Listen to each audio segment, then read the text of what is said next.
जय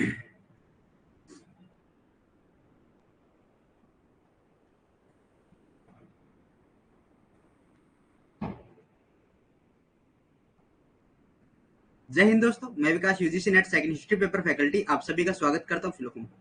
I hope कि आप सभी अच्छे होंगे और आप सभी की तैयारियां अच्छी चल रही होगी। तो एक बार जुड़ जाइए, उसके बाद क्लास को स्टार्ट करेंगे। जी, गुड इवनिंग परमदीप, शुभ संध्या बहन,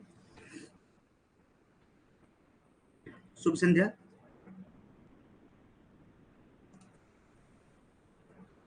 सुमित्रा, शुभ संध्या बहन, गुड इवनिंग। चंपा, गुड इवनिंग। आप सभी को मेरी तरफ से गुड इवनिंग, शुभ संध्या।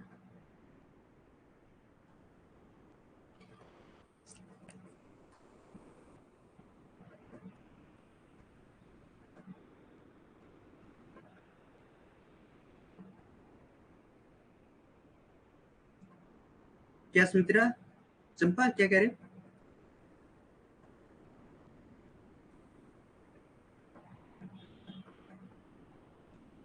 अच्छा, गुड इवनिंग का नहीं, अभी गुड नाइट का है। चलो ठीक, सॉरी बहन, माफी चाहेंगे।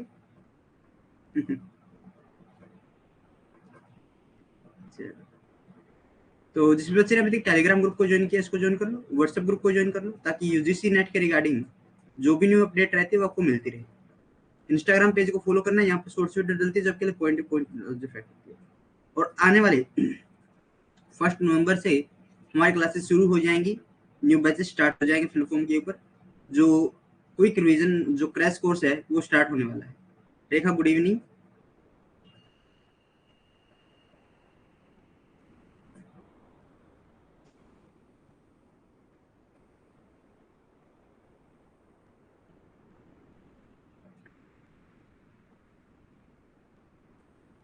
तो एक बार जुड़ जाइए, क्लास को फिर शुरू करेंगे।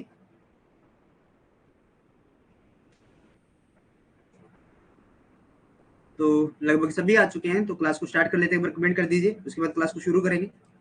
कमेंट कीजिए एक बार, सभी कमेंट कीजिए।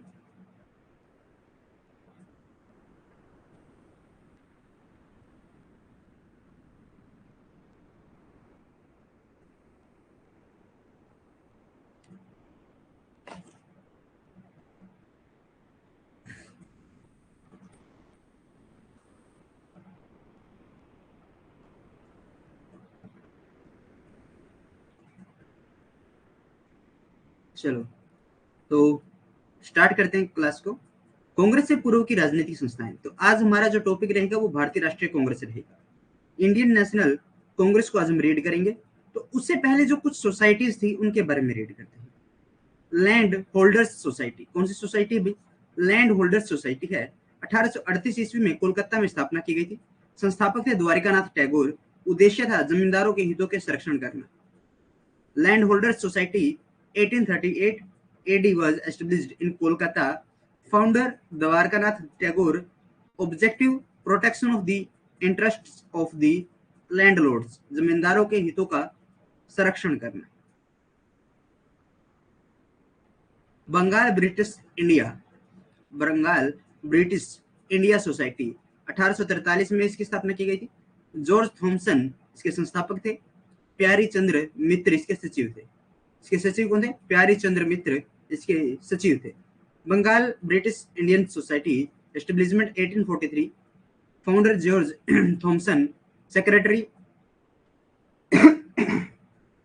प्यारी चंद्र मित्र। कोलकाता स्टूडेंट एसोसिएशन, इसकी स्थापना 1875 में कोलकाता में। संस्थापक इसके आनंद मोहन बोस। उद्देश्य था छात्रों के हितों के लिए संघर्ष करना। Kolkata student association. और ऐसे ही एक संगठन, एक एसोसिएशन हरियाणा में भी चलता है, INSO, Indian national student organisation. Kolkata student association establishment 1875 AD in Kolkata. Founder Anand Mohan Bose. Objective to fight for the causes of the students. Bharatiya Rashtriya Congress 28 दिसंबर 1985 में स्थापना की गई थी। इसके संस्थापक A.O. ह्यूम थे। हम किस पर आ चुके हैं? अब भारतीय राष्ट्रीय कांग्रेस पर आ चुके हैं। इसके संस्थापक कौन थे? A.O. Hume, Allan Octavian Hume, Allan Octavian Hume. Etawah, Etawah कहां पर है? यूपी से क्या थे? सेवानिवृत्त, सेवा निवृत्त अधिकारी थे। ठीक है, स्थान इसका क्या था? मुंबई में स्थापना हुई थी। गोकुलदास तेजपाल संस्कृत विश्वविद्यालय होनी कहां पर थी? पूना। तो पूना में इसमें क्या फैल गया था? प्लेग फैल गया था, और प्लेग की महामारी के कारण वहां पर ये नहीं मनाया गया था। गोकुल तेजपाल संस्कृत विश्वविद्यालय में इसकी स्थापना की गई थी। प्रथम इसके अध्यक्ष जो थे, प्रथम अध्यक्ष इसके जो थे WC बनर्जी थे। WC बनर्जी इसके प्रथम अध्यक्ष थे। WC बनर्जी, व्योमेश चंद्र बनर्जी इसके प्रथम अध्यक्ष थे। ए और हयूम इसके प्रथम सचिव थे। क्या थे? प्रथम इसके सचिव थे। Indian national Congress, it was established on 28 December 1885. Its founder A.O. Hayum.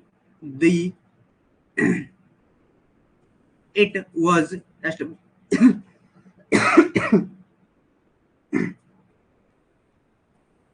establishment in Mumbai, Gokuldas Tejpal Sanskrit School. Its first president was जो president थे WC Banerjee and secretary A.O. Hayum. Hermit of Shimla कहा जाता है भाई, शिमला का संत, शिमला का संत कहा जाता है। क्या कहा जाता है? हर्मिट ऑफ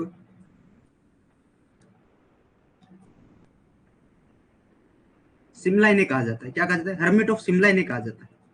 इटावा से, सेवरेट डीसी से। क्या थे? डीसी थे भाई, डीसी थे, अधिकारी थे।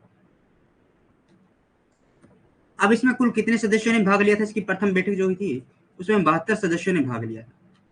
प्रारंभिक सदस्य 72, सचिव A.O. हयूम, अध्यक्ष WC बनर्जी। और महत्वपूर्ण सदस्यों में अगर आपसे पूछे, महत्वपूर्ण सदस्य में आपसे पूछे तो दादा भाई नारोजी, दादा भाई नारोजी, नौरोजी, फिरोज शाह मेहता,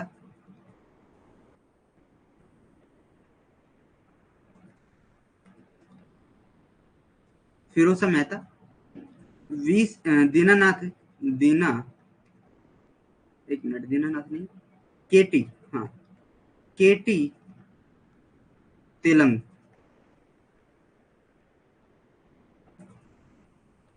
केटी तेलंग, एस सुब्रमण्यम, एस सुब्रमण्यम, एस सुब्रमण्यम, बी राघवचारी, राघव चारी, ये इसके प्रमुख सदस्यों में से थे।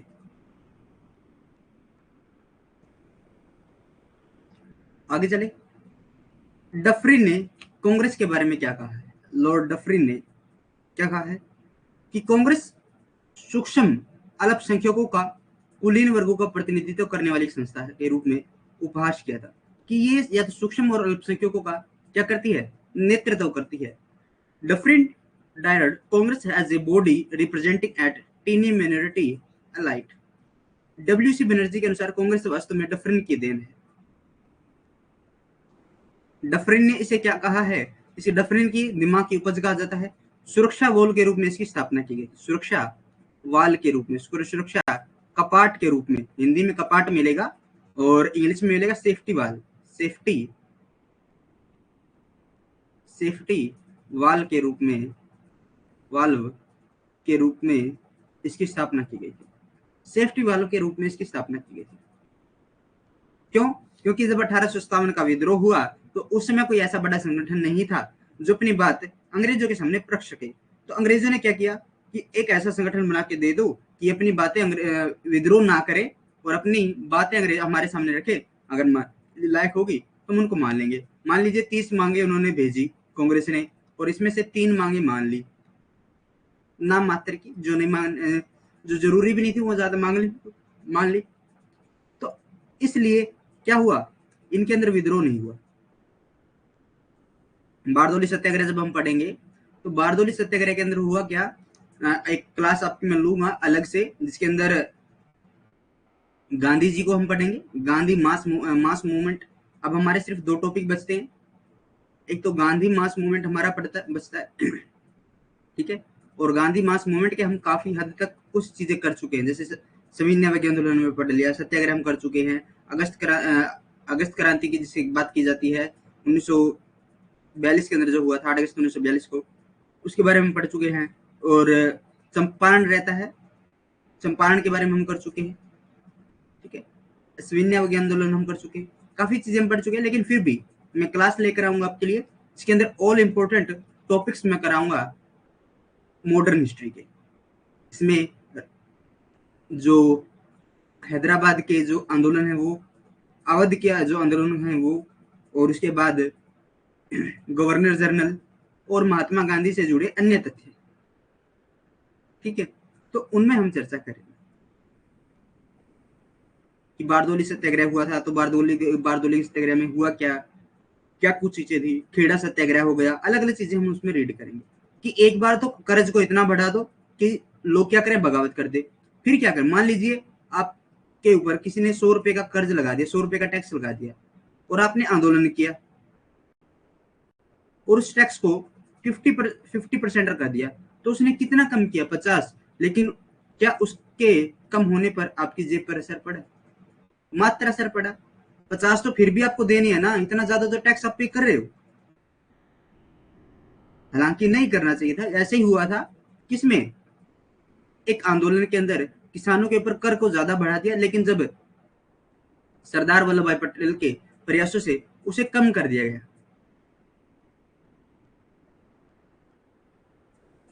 ठीक है।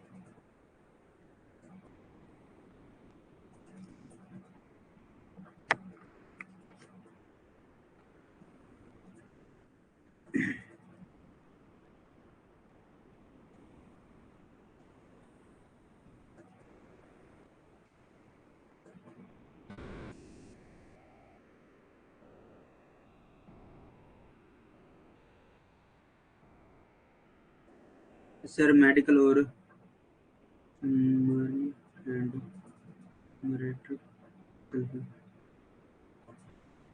मौर्योत्तर काल की संस्कृति, ठीक है, वो भी ऐड कर देंगे, ना घबराइए। एक क्लास में लूंगा, 2 क्लासेस हो सकती है, एक क्लासेस हो सकती है, जिसमें हम जितने भी इंपॉर्टेंट चीजें हमारी वो हम करेंगे उसके अंदर। मौर्योत्तर काल की संस्कृति शायद मैं करवा चुका हूँ, लेकिन अगर फिर भी मैं चेक कर लूंगा नोट्स के अंदर ऐड नहीं होगी तो मैं उनको करवा दूंगा। लगभग मुझे जितनी उम्मीद है शायद मैंने करवा दी। तो उसमें गांधार कला और ये चीजें हो चुकी हैं, शायद आप ध्यान करना, अगर नहीं होगी तो हम करवा लेंगे दोबारा, ठीक है। फिर भी अगर नहीं बची है तो मुझे बता देना, एक बार दोबारा मुझे याद करा देना, वो हो जाएगी, ठीक है। क्योंकि मौर्योत्तर काल की संस्कृति से तो क्वेश्चन नहीं बनता, समाज से बनता है, समाज मैंने करवा दिया। और लगभग ज्यादातर क्वेश्चन महात्मा बुद्ध की गांधार जो शैली होती है उनसे बनते हैं, स्तूपों से बनते हैं, वो चीजें मैं करवा चुका हूँ। कर्जन ने कांग्रेस के बारे में कहा था कि कांग्रेस अपनी मौत की घड़ियां गिन रही है, भारत में रहते हुए मेरी सबसे बड़ी इच्छा है कि मैं से शांतिपूर्वक मरने में मदद करो। Curzon had said about the Congress that the Congress is counting the clocks of its death. My greatest desire while living in India it is to help it to died peacefully। हो गई चंपा ये, हाँ हो गई है शायद, मुझे करवाया, मैंने करवाया ध्यान में मुझे। अब हम एक टॉपिक नया ऐड उसमें करेंगे, नाट्य शास्त्र। नाट्य नाट्य शास्त्र, ठीक है, नाट्य शास्त्र हम उसमें ऐड करेंगे, क्योंकि थिएटर से ज्यादा क्वेश्चन अभी बने थे, लगभग जिससे उम्मीद नहीं थी उससे क्वेश्चन बना है, तो डेफिनेटली आगे भी बनेगा। थिएटर, समाचार पत्र हम कर चुके हैं, किताबें हम कर चुके हैं। अच्छा अच्छा, रिवाइज के लिए बोला आपने, रिवाइज के लिए चिंता मत करो, रिवाइज कंप्लीट में करवा रहा हूँ, ठीक है। पर क्वेश्चन पेपर से आपका रिवाइज करवाऊंगा, जो PYQ के एग्जाम पे हुए हैं, पीवाईक्यू जो पेपर हुए हैं 2000 लगभग 16 के बाद ट्रेंड चेंज हुआ है 18, ठीक है, 18 से 2018 से 2023 तक के 5 सालों के जो पीवाईक्यू है आपको 2020 में कोई पेपर नहीं हुआ है, ठीक है, क्योंकि कोविड के दौरान 2019-20 में शायद पेपर नहीं हुए थे उसमें, तो 2021 के अंदर वो कोविड के बाद पेपर हुए थे। तो जितने भी पेपर हुए हैं उन सभी का हम जो पीवाईक्यू हैं, जो 5 सालों के पीवाईक्यू हैं, हम उनका अच्छे से रिवीजन करेंगे।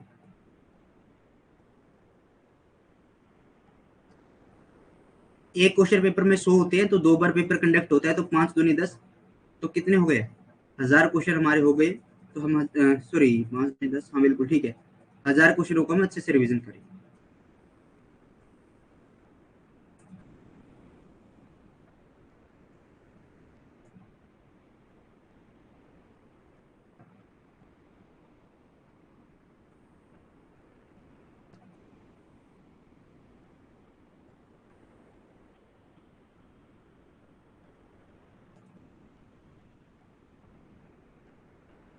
क्या कह रहे हो? आएगा जो पेपर सर?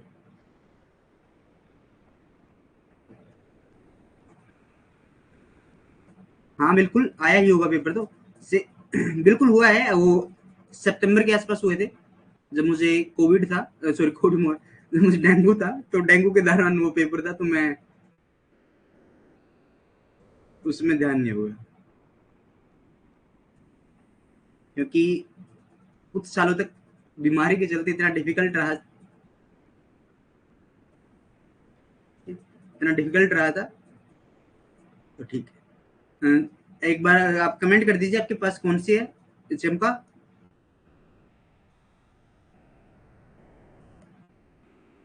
हाँ 21 में एक हुआ है, बिल्कुल एक ही हुआ था वो, दिसंबर वाला, जून वाला दिसंबर के पास हुआ था जाकर, फिर दिसंबर वाला आगे उसमें आया, मार्च में आया था 2022 की।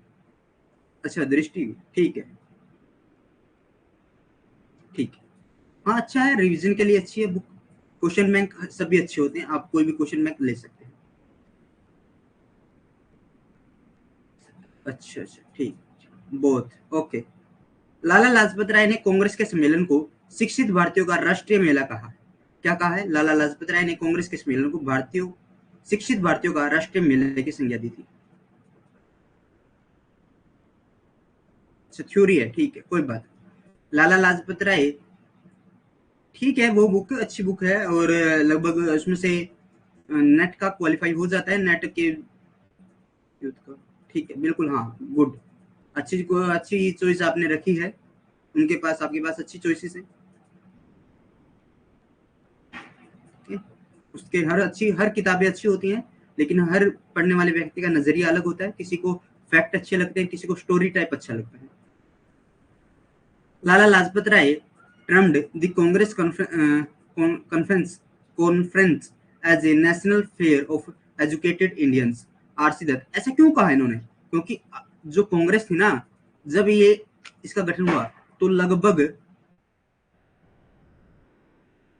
लगभग व्यक्ति वकील थे, ठीक है, और ऐसा ही संविधान सभा के समय हुआ था, जितने भी व्यक्ति संविधान सभा में थे, तो लगभग सभी के सभी वकील थे, और उसमें क्या कहा गया था? संविधान सभा को भारतीय वकीलों का मेला कहा गया था, ठीक है, उसको एक संज्ञा दी गई थी। आरसी दत्त ने कांग्रेस की स्थापना को ब्रिटिश सरकार के पूर्व निश्चित गुप्त योजना का परिणाम बताया था। RC Dutt has described the establishment of the Congress as the result of a predetermined secret plan of the British government. Bipin Chandra Pal ने कांग्रेस को याचना संस्था कहा था। क्या कहा था? याचना संस्था कहा था। विपिन चंद्र पाल had called the Congress a floating institutions। Ashwini Kumar Dutt ने कांग्रेस को 3 दिन का तमाशा कहा था। फिरोज शाह मेहता ने कहा था कि कांग्रेस संपूर्ण भारत का नेतृत्व नहीं करती।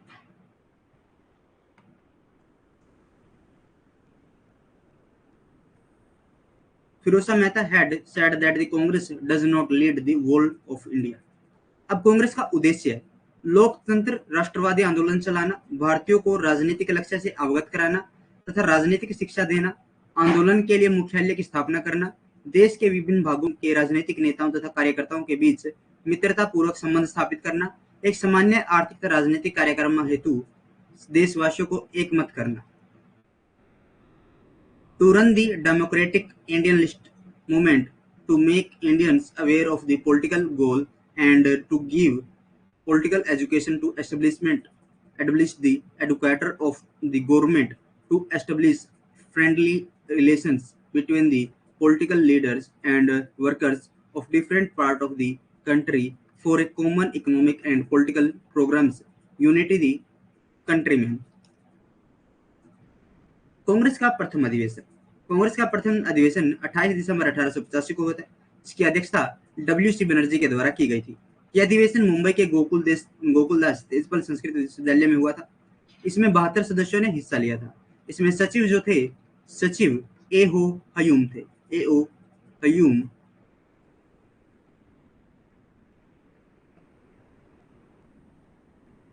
हयूम इसमें क्या थे?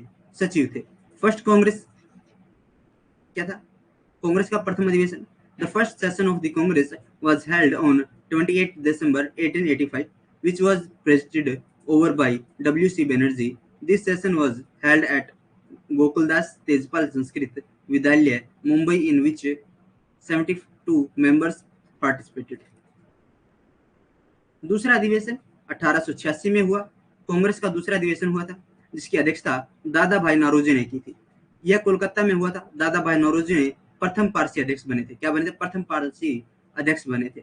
Second session, the second session of Congress was held in 1886 which was presided by Dada Bhai Nauroji. It was held in Kolkata. Dada Bhai Nauroji was the first president. इसको भारत जो पारसी प्रेसिडेंट थे। जब कांग्रेस बनी थी, तो जब ए ओ हयूम ने इसे नाम क्या दिया था? ए ओ हयूम ने इसे नाम क्या दिया था? इंडियन नेशनल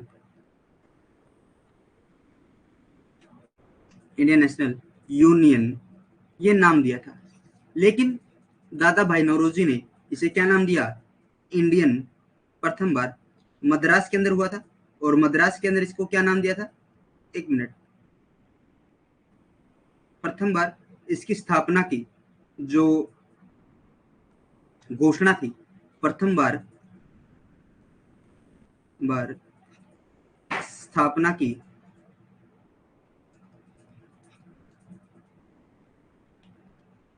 घोषणा एक समाचार पत्र था मद्रास के समाचार पत्र हिंदू में की गई थी। किसमें की गई थी? हिंदू में की गई थी। और 1885 का जो पहला सम्मेलन था, ये मुंबई के ग्वालियर टेक में समापन हो गया था। गोकुलदास पास कॉलेज में हो गया था। और इंडियन नेशनल कांग्रेस जो नाम था, वो दादा भाई नौरोजी ने दिया था। इंडियन नेशनल कांग्रेस जो नाम है, वो दादा भाई नौरोजी के द्वारा दिया गया था। अब इसमें जो थे 72 सदस्य थे, उन 72 सदस्यों के बारे में एक बार चर्चा कर लेते हैं कि 72 सदस्य थे कौन कौन। ठीक है, कि बम्बई प्रेसिडेंसी से कितने थे, मद्रास प्रेसिडेंसी से कितने आए थे, उत्तर प्रदेश से कितने, और उत्तर प्रदेश और अवध से इकट्ठे थे, और बंगाल प्रेसिडेंसी से कितने थे। तो बम्बई प्रेसिडेंसी से ये सदस्य जो 72 सदस्य हैं, उनकी हम चर्चा करेंगे। बम्बई प्रेसिडेंसी,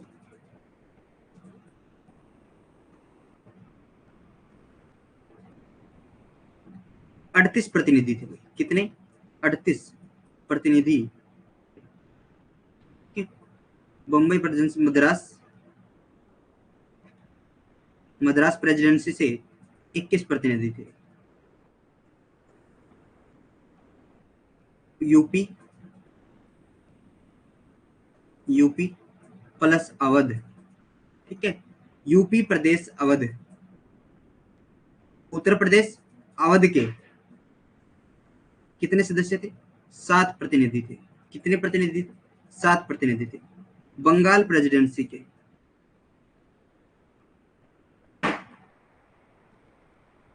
बंगाल प्रेसिडेंसी के 3, और पंजाब से 3 प्रतिनिधि थे। तो टोटल कितने सदस्य हो गए थे इसके?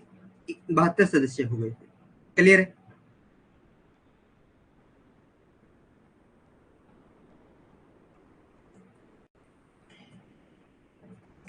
तीसरा अधिवेशन कांग्रेस का तीसरा अधिवेशन 1887 में हुआ था, जिसकी अध्यक्षता बदरुद्दीन तैयब के द्वारा की गई थी। यह अधिवेशन मद्रास में हुआ था और बदरुद्दीन तैयब जी प्रथम मुस्लिम अध्यक्ष थे। The third session of Congress was held 1887, which was presided by Auri Badruddin Tayyib. This session was held in Madras. Badruddin Tayyib was the first Muslim president.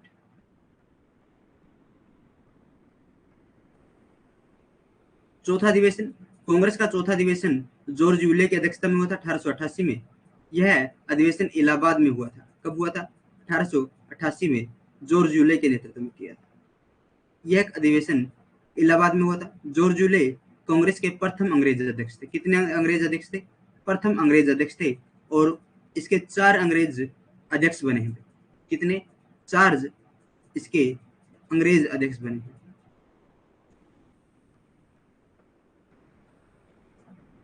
The fourth session of the Congress was held in 1888 under the chairmanship of George Ewell. This session was held in Allahabad. George Ewell was the first English president of the Congress. 12वां अधिवेशन 1896 में हुआ। इससे पहले एक अधिवेशन हुआ था बम्बई में, 5वां अधिवेशन। William burden 1889। कौन है? William burden.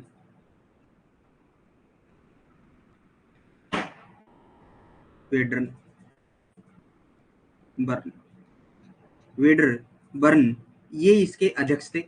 और इसमें हुआ क्या? महिलाओं के लिए प्रथम बार महिलाओं ने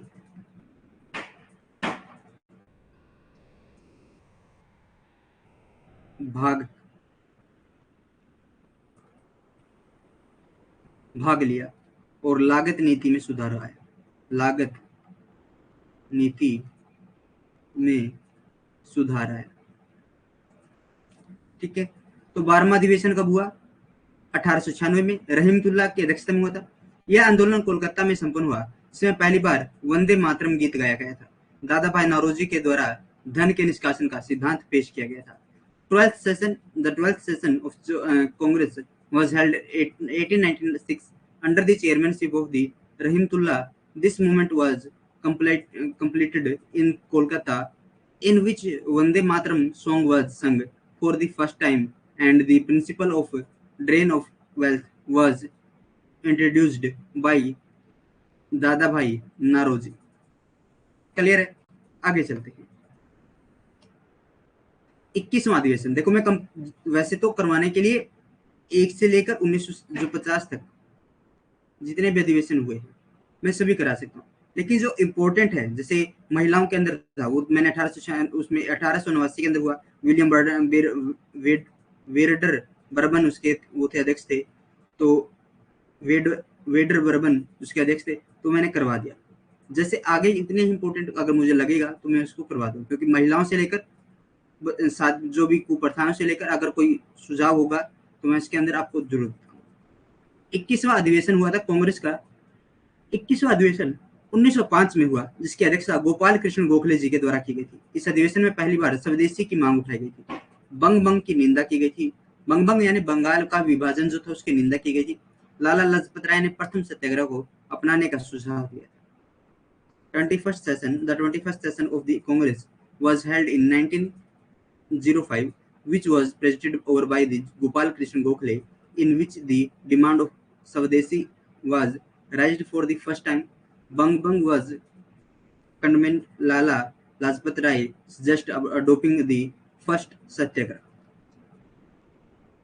23वां अधिवेशन कांग्रेस का 23वां अधिवेशन सूरत 1907 में हुआ था। इसकी अध्यक्षता रास बिहारी घोष ने की थी। इसमें कांग्रेस 2 भागों में बट गया था, नरम दल और गरम दल में। क्या हो गया था? नरम दल और गरम दल में बट गया था। 23rd session of the Congress was held in Surat in 1907. It was presided over by the Ras Bihari Ghosh, in which the Congress was divided into two parts, the Moderate Party and a Hot Party.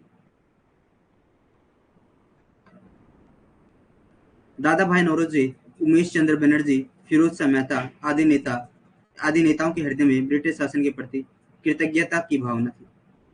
Leadership of नरम दल, the Dadabhai Naoroji and Umesh Chandra Banerjee, Firoz Shah Mehta etc. leaders had a feeling of gratitude towards the British rule. आप 1 minute रुकिए भाई, 1 minute रुक जाइए आप. मुझे ये कुछ प्रॉब्लम नजर आ रही है स्लाइड के अंदर, ठीक कर देता हूँ.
छब्बीसवां अधिवेशन. कांग्रेस का 26वां अधिवेशन 1911 में विशन नारायण दर के अध्यक्षता में कोलकाता में संपन्न हुआ. इसमें पहली बार जन गण मन गाया गया था, जिसकी रचना रविंद्रनाथ टैगोर ने की थी और सरकार की कठोर नीतियों का विरोध किया गया था. 26th session, the 26th session of the Congress was held in Calcutta 1911 under the chairmanship of Vishen Narayan Dar. In this, Jan Gan Man was sung of the first time, which was composed by Rabindranath Tagore, and the harsh policy of the government were opposed. 31वां अधिवेशन. कांग्रेस का 31वां अधिवेशन कोलकाता में संपन्न हुआ था, जिसकी अध्यक्षता अंबिका चरण मजुमदार के द्वारा की गई थी. इसमें नरम दल गरम दल में मिलन हो गया था और मुस्लिम लीग का समझौता किया गया था. 31st session. The 31st session of the Congress was held in Kolkata, which was presided over by Ambika Charan Majumdar, in which the soft party merged with the hot party, and an agreement was made with the Muslim League. 32वां आंदोलन. कांग्रेस का 32वां आंदोलन 1917 में कोलकाता में हुआ, जिसकी अध्यक्षता any सी Besant के द्वारा की गई थी. और इस अधिवेशन में कांग्रेस ने पहली बार तिरंगे झंडे को अपनाया था और एनी बेसेंट प्रथम महिला अध्यक्ष बनी थी. 32वां मूवमेंट जो है ये in the 32nd session of the Congress was held in Kolkata 1917, which was presided over by the Annie Besant, and in this session the Congress adopted the tricolor of the flag first time. इन्होंने अधिवेशन में कांग्रेस ने पहली बार तिरंगे झंडे को अपनाया था. 39वां अधिवेशन कांग्रेस के अधिवेशन 1924 में हुआ. इसकी अध्यक्षता महात्मा गांधी जी के द्वारा की गई थी और ये एकमात्र ऐसा अधिवेशन था जिसमें गांधी जी ने अध्यक्षता के रूप में निभाया था. यह अधिवेशन कहाँ पर हुआ था? बेलगांव में हुआ. गांधी जी की अध्यक्षता में कांग्रेस का यह एकमात्र अधिवेशन हुआ था. इस अधिवेशन के दौरान हिंदुस्तान सेवा दल के स्वयंसेवकों ने एक महत्वपूर्ण भूमिका निभाई थी. किसने भूमिका निभाई थी? तो हिंदुस्तान सेवा दल के जो स्वयंसेवक थे उन्होंने इस आंदोलन में, इस अधिवेशन में महत्वपूर्ण भूमिका निभाई थी. The 39th session Congress session was held in 1924. It was presided over by Gandhi ji. This was only session of Congress under the chairmanship of Mahatma Gandhi. The volunteer of Hindustan Seva Dal played an important role during the session. 40वां अधिवेशन. कांग्रेस का 40वां अधिवेशन सरोजिनी नायडू की अध्यक्षता में हुआ था. यह पहली भारतीय महिला थी अध्यक्ष बनी थी। यह अधिवेशन कानपुर में हुआ था। कानपुर हुआ था, कानपुर में होता है। कानपुर कहाँ पर है? यूपी में है। कमेंट करके मुझे बता दीजिए आपको चीजें समझ में आ रही है या नहीं आ रही है, एक बार कमेंट कर दीजिए। फिर ऐसे चलने का फायदा क्या है अगर आपको कोई चीजें समझ में ना आए।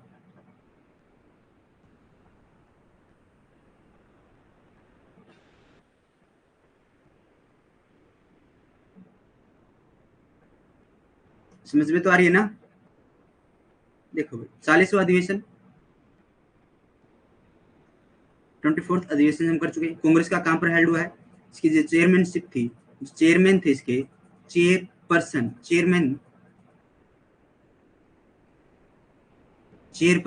जो चेयरमैन, वाइस चेयरपर्सन, हाँ ये चेयरपर्सन होंगे भाई, क्योंकि सरोजनी नायडू है भाई। आप अपडेट कैसे क्लास रुकिए।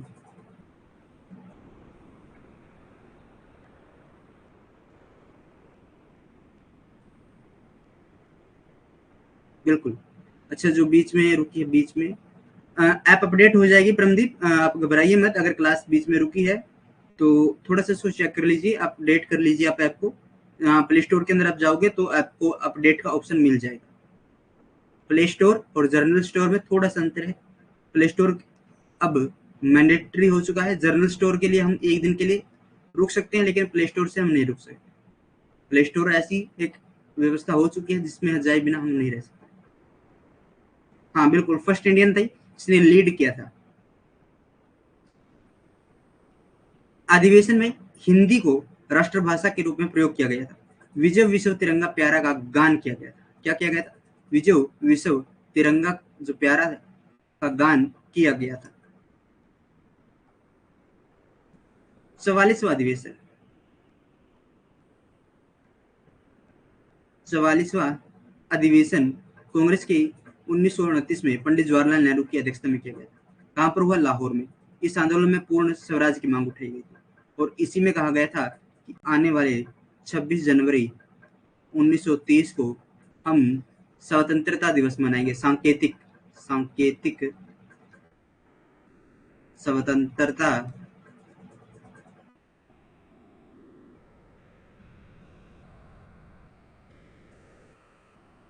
दिवस मनाएंगे। ठीक है, क्या मनाएंगे? सांकेतिक स्वतंत्रता दिवस मनाएंगे। और इसी तिथि को 26 जनवरी की जो डेट है, जो तिथि है, इसको जीवित रखने के लिए 26 जनवरी 1950 को क्या किया गया था? संविधान लागू किया गया था। और इस दिन हम क्या हो चुके थे? इस दिन हम गणतंत्र हो गए थे। ठीक है, या स्वतंत्र हुए थे? वही कमेंट करना, गणतंत्र या स्वतंत्र। हाँ, स्वतंत्र नहीं हुए थे, गणतंत्र हुए थे।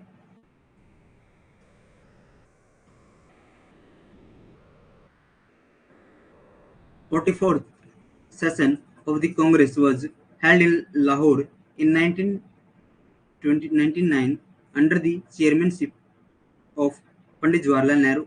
In this moment, the demand of complied Swaraj was raised. देखो भाई, यहाँ पर लाहौर ये किस नदी के किनारे हुआ था? पूछा गया एक बार। रावी नदी के किनारे हुआ।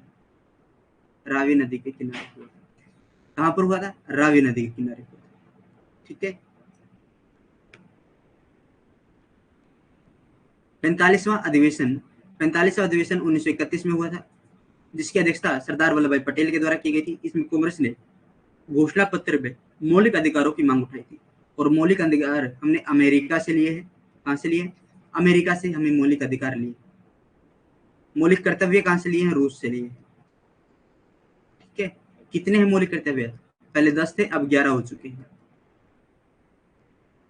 पहले कितने थे? 10, लेकिन अब कितने हो चुके हैं वर्तमान में? 11 हो चुके हैं। ठीक है, कौन सा है? 6 से 14 वर्ष तक निःशुल्क शिक्षा प्रदान करना। सरकार दे रही है, लेकिन जिम्मेवारी किसकी है? हमारी है। यानी जो बच्चे हैं उनको हम 6 से 14 साल तक की शिक्षा देना हमारा कर्तव्य है।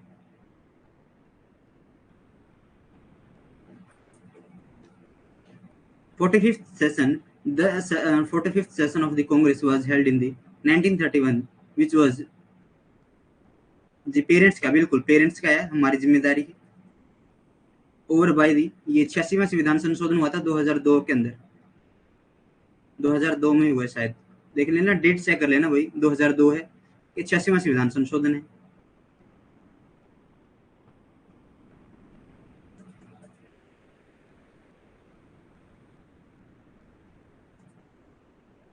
और मौलिक अधिकार में भी जोड़ दिया गया कि 6 से 14 साल तक की शिक्षा हमारा मौलिक अधिकार है।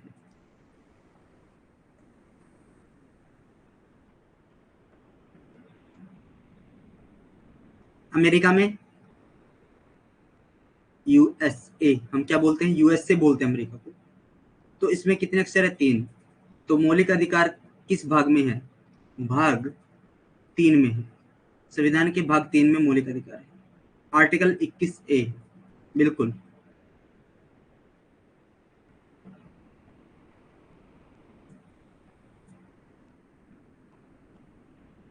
भाग 3 में है जी, very good.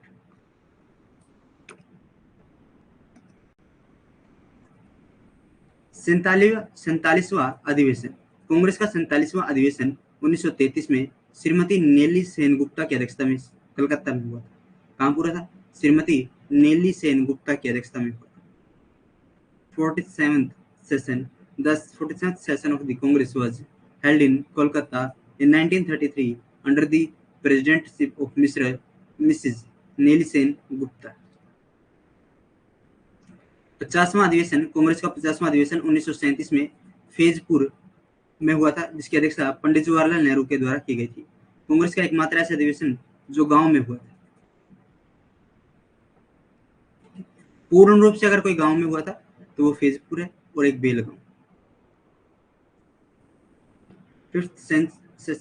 The fifth session of the Congress was held in Firozpur in 1937, which was presided over by the Pandit Jawaharlal Nehru, the only session of the Congress that took place in village।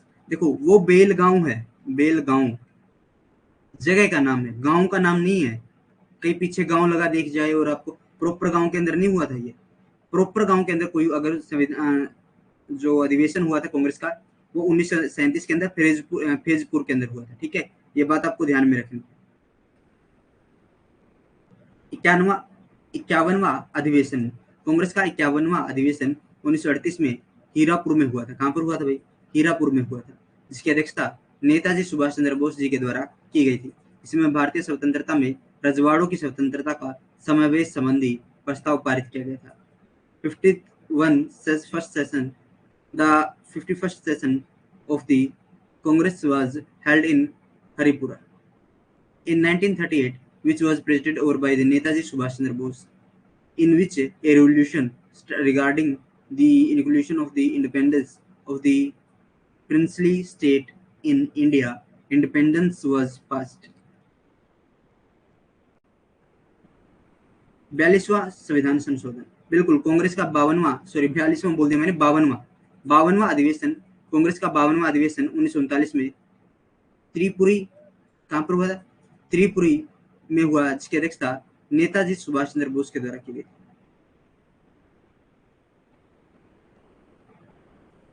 कहां पर हुआ था, हरिपुरा में हुआ था। लगातार 2 बार कांग्रेस के अधिवेशन इनका नाम इलेक्ट कर दिया, लेकिन ये क्या करते हैं, 1939 के अंदर इनके खिलाफ क्या करते हैं, एक व्यक्ति क्या करता है, चुनाव लड़ता है, तो चुनाव में महात्मा गांधी जी उनका साथ देते हैं, और गांधी जी कहते हैं कि उनकी हार तो मेरी हार है, तो आप कृपया करके मुझे उस व्यक्ति का नाम बताइए कि उस व्यक्ति का नाम क्या था जो सुभाष चंद्र बोस जी के खिलाफ खड़ा हुआ। बाद में सुभाष चंद्र बोस जी, नेताजी यहाँ से इस्तीफा दे देंगे और 1939 के अंदर फॉरवर्ड ब्लॉक की स्थापना कर लेंगे। तो एक बार कमेंट करके मुझे बताइए कि वो व्यक्ति कौन थे, जिसका समर्थन गांधी जी ने किया था। गांधी जी ने कहा था कि डैश की हार मेरी हार है।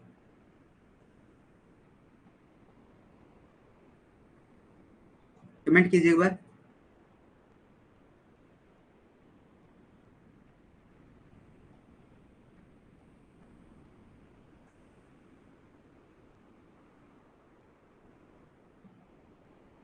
बिल्कुल, पटाभी सीतारमैया जी हार जाते हैं, और जिसके चलते गांधी जी कहते हैं कि पटाभी सीतारमैया की हार मेरी हार है, तो इसलिए मैं कांग्रेस से चला जाता हूँ।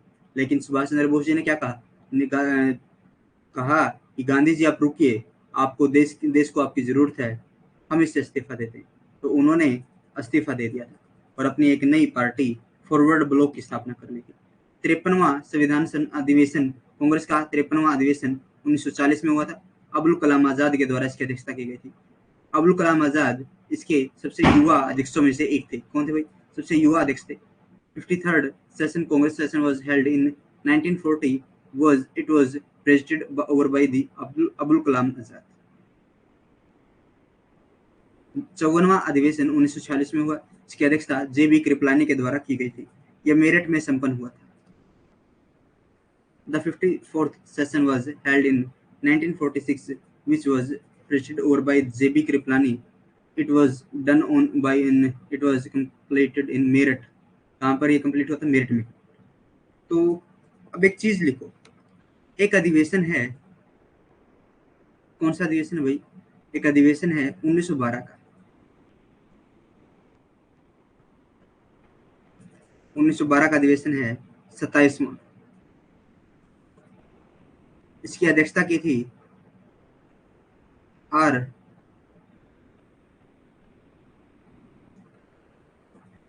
रघुनाथ। आप लिख लीजिए, रघुनाथ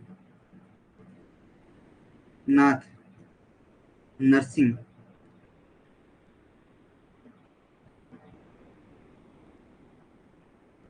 मुधोलकर ने। हुआ कहां पर था? बांकीपुर में। और इसमें क्या कहा था? इस अधिवेशन में कहा था कि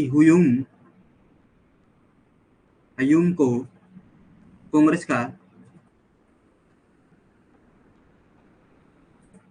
पिता घोषित किया था। क्या किया था? हयूम को कांग्रेस के पिता 1912 के अंदर हुए 27वां अधिवेशन के अंदर कहा गया था। तो मुझे कमेंट करके बताइए कि आपको चीजें समझ में आ गई।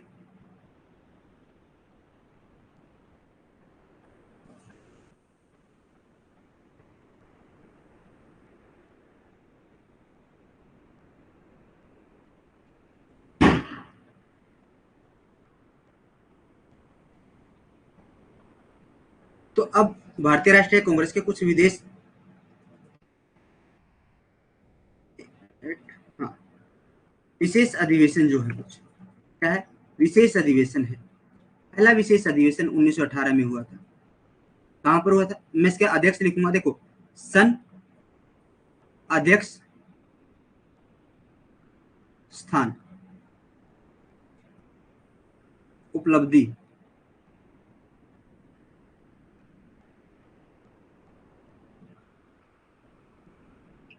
उपलब्धि क्या रही थी? 1918 में हुआ था। सैयद हसन इमाम, सैयद हसन इमाम बंबई में हुआ था। कांग्रेस का दूसरा विभाजन क्या हुआ था? कांग्रेस का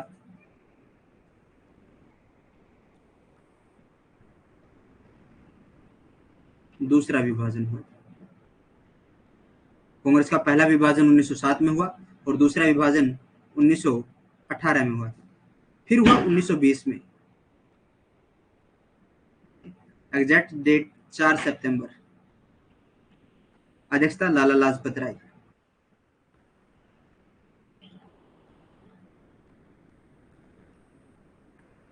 लाजपत राय। स्थान कलकत्ता। और असहयोग प्रस्ताव स्वीकार किया गया। असहयोग प्रस्ताव स्वीकार किया गया। ठीक है। उसके बाद 1923 के अंदर अबुल कलाम आजाद, अबुल कलाम आजाद दिल्ली में हुआ। सबसे युवा अध्यक्ष थे, सबसे युवा अध्यक्ष बने थे। ठीक है। फिर हुआ 1923 के बाद 1946 में। जवाहरलाल नेहरू, जवाहरलाल नेहरू इसके अध्यक्ष बने। दिल्ली में हुआ, ठीक है। विशेष इसमें उपलब्धि कुछ नहीं थी। 1947 में फिर डॉक्टर राजेंद्र प्रसाद,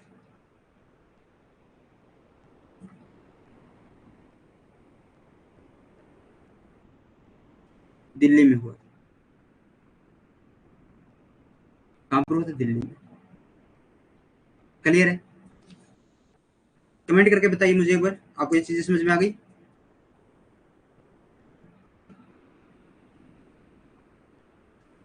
आगे चलते हैं।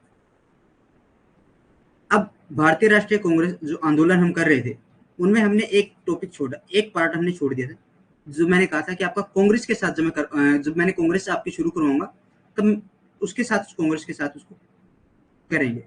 तो ये पार्ट वही है, कांग्रेस का उदारवादी चरण हम करेंगे। इस चरण को नरम दल के नाम से भी जाना जाता है। इस चरण के आंदोलन के नेतृत्व मुख्य उदारवादी लोग हैं। 1 मिनट बैक कर देंगे, वो क्या रहता है।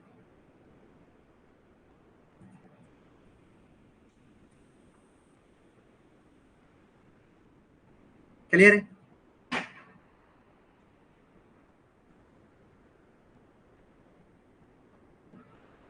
अब चलते हैं।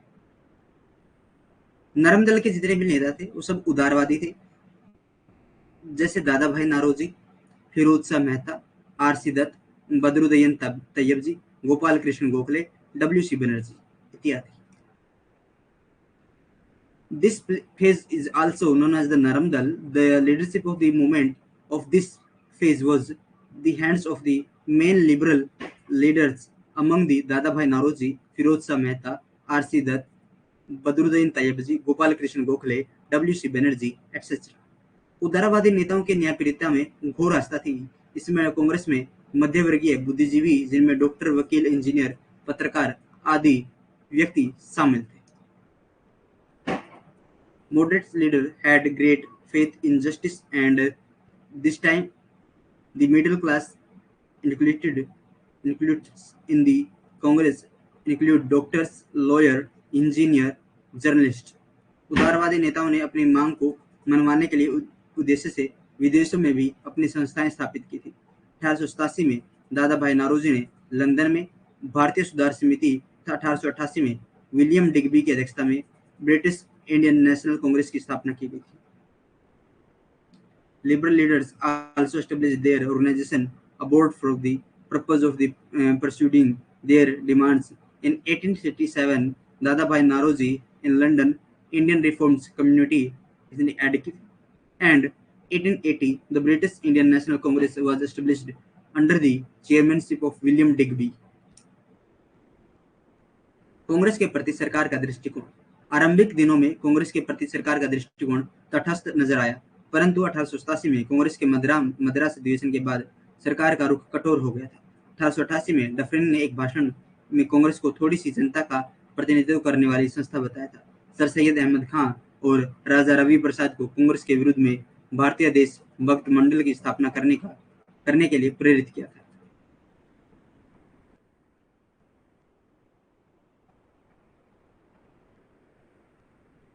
In the initial days, the attitude of the government towards the Congress was natural, but after the Madras session of the Congress in 1887, the attitude of the government became harsh.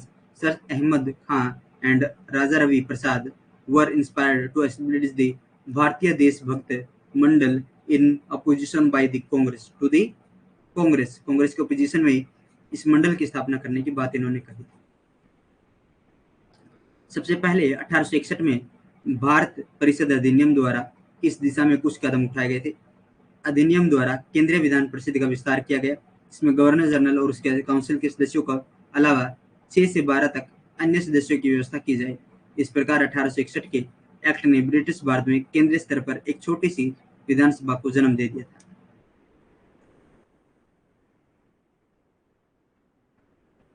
First of all, some steps were taken in this direction by the Council of the Indian Act 1861 which by expanding the control legislative council and the Indian in addition to the governor general and the members of this council, others members should be arranged from 9 to 12. Thus, the Act of 1861 gave rise to a small legislature at the central level in British India.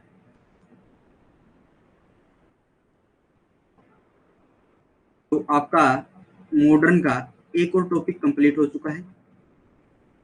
ठीक है, बचे अब आपकी एक तो education activities और Gandhi mass movement. दो topic हमारे बचे हैं, इन दो टॉपिक को हम अच्छे से कर लेंगे।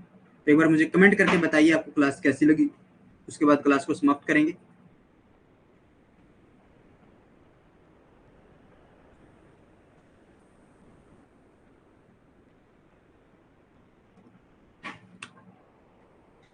और अब अपनी रिवीजन है जो रिवीजन अच्छे से करते रहो। ठीक है, रिवीजन के ऊपर अपनी फोकस रखो। अच्छा सर,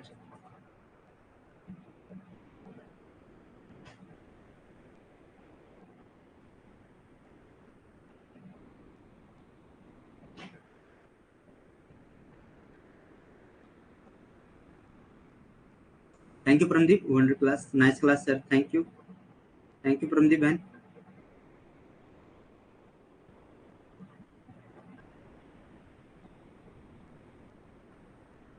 गुड नाइट बहन चंपा, गुड नाइट।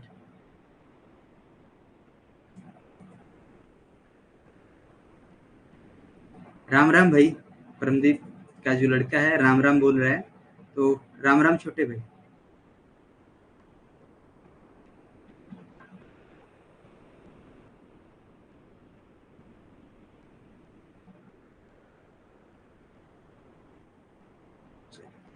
अब तबीयत ठीक रहती है ना परमदीप इसकी?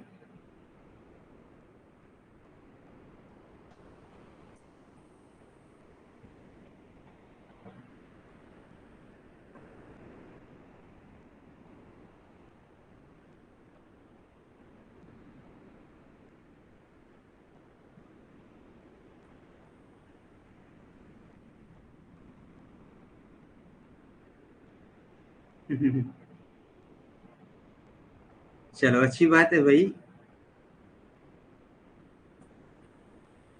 खुश रहना चाहिए किसी भी वजह से रहे। आपके भाई, अरे हम भी तो आपके भाई हैं, क्यों नहीं मिलते हैं मामा हमें। चलो, तो इसके साथ ही हम क्लास को समाप्त करेंगे और अच्छे से नींद लीजिए, टेंशन फ्री हो जाएगी। सिलेबस कंप्लीट आपका हो गया, मान लीजिए नाम मात्र की चीजें बची है, हो गया आपका सिलेबस कंप्लीट। ठीक है, और रिवीजन कीजिए, मैं जितनी रिवीजन कराऊंगा अब उसका आपको 3 गुना करना है, समझ रहे हो। मैं यहाँ पर आपको PYQ रिवाइज कराऊंगा, PYQ ऐसे रिवीजन कराऊंगा जैसे हम एज एक टॉपिक हम रीड कर रहे हैं। वन लाइनर के अंदर भी कराऊंगा उसको, MCQ प्रैक्टिस के दौरान भी कराऊंगा, वन लाइनर भी रखूंगा और MCQ भी रखूंगा। तो आपके अंदर आपको उसको कॉन्फिडेंस के साथ उसको बिल्ड करना है। रिवीजन करते रहिए, गलतियां होगी घबराना मत। असली मॉक टेस्ट देने का फायदा तब होता है जब आपके पास 1 महीना बचा हो, ताकि आपको ये पता लग जाए कि मेरी कमियां कहाँ पर हैं। देखो, मैं आज एक आपको चीजें बताता हूँ। कुछ बच्चे जो मॉक टेस्ट देते हैं ना, जो मॉक देते हैं, तो वो देते हैं जब पेपर के 10 से 5 दिन बचे होते हैं। कुछ थोड़े समझदार बच्चे होते हैं, वो 15 दिन पहले लग जाते हैं, वो 15 दिन पहले देना शुरू कर देते हैं। कुछ समझदार बच्चे होते हैं, वो 15 दिन पहले चले जाते हैं मॉक टेस्ट देने के लिए। और कुछ जो एडवांस होते हैं, वो 30 दिन पहले अपनी प्रैक्टिस शुरू कर देते हैं। 30 दिन पहले। और भाई एक बात पूछनी थी मुझे आपसे। हाँ परमदीप पूछिए बहन। 30 दिन पहले लग जाते हैं। 30 दिन पहले लगने का कारण क्या है? इसका कारण क्या है? देखो, मेरी ऑब्जर्वेशन जो हुई है, जो मैंने ऑब्जर्व किया, कि आपको प्रैक्टिस सेट लगाने में 10 दिन लगते हैं। 10 दिन आप अच्छे से प्रैक्टिस सेट लगाते, 10 दिन में आपको पता लग जाता है कि आपकी कमियां किधर है। अदरवाइज तो 5 दिन के अंदर ही हमें पता लग जाता है कि हमारी कमी किस चीज में है, कि हमें क्या नहीं करना। फिर भी 10 दिन तक आप प्रैक्टिस कीजिए इससे। तो 10 दिन के बाद आपको क्या पता लगेगा कि आपकी कमियां नजर आएंगी। कमियां किस चीज में नजर आएंगी कि अगर आपका मैथ अगर वीक होगा तो मैथ के ऊपर आप टाइम दीजिए। अगर आपका डीआई आपको समझ में नहीं आ रहा है, डीआई के ऊपर ध्यान दीजिए।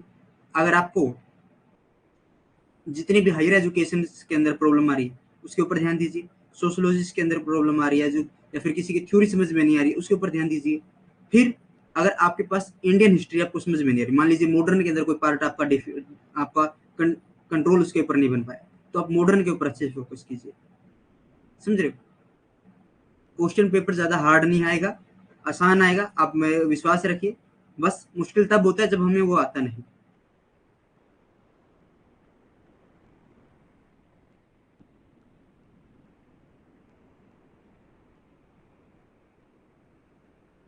आपका मॉक टेस्ट जो है वो ज्वाइन नहीं हो रहा है, ठीक है?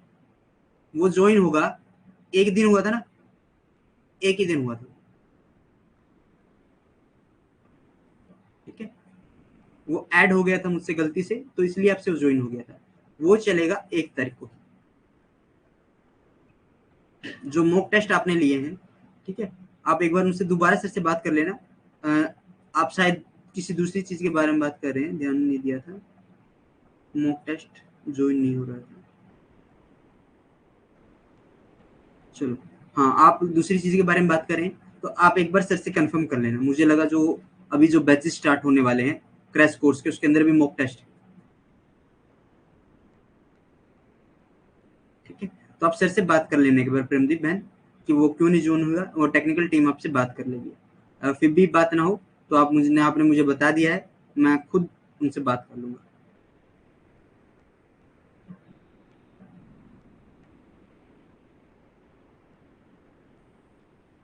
ठीक है?